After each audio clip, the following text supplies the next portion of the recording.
So for IBEC, which is a business representative organization, we represent businesses, but our business itself, we got 270 employees across 9 jurisdictions.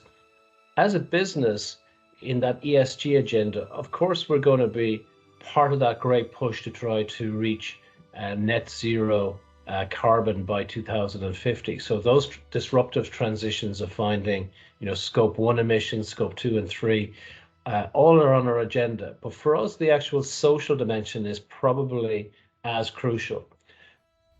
In some ways, ESG is a lazy term. It lumps together 3 separate areas.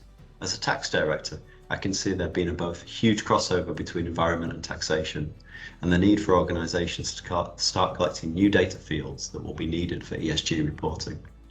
Tax directors will represent boards and represent 2 boards that their tax policy is appropriate and that they are paying the right amount of tax and that they're up to date with their compliance requirements. Governments are alert to the fact that voters don't like paying taxes from their income and that the green revolution means fuel and duty receipts will plummet. So if governments are going to deliver their social commitments, they're going to need to invent new taxes. In my organisation, I'm focused on anticipating the costs and the reporting that will be required in the near and mid-term, and I'm preparing for that as best I can.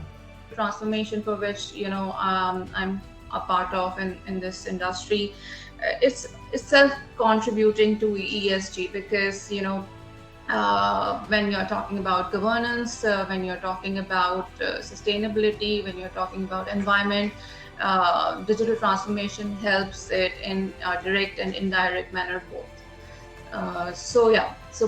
But these 2 remains the priority: financial inclusion and environment, less use of paper.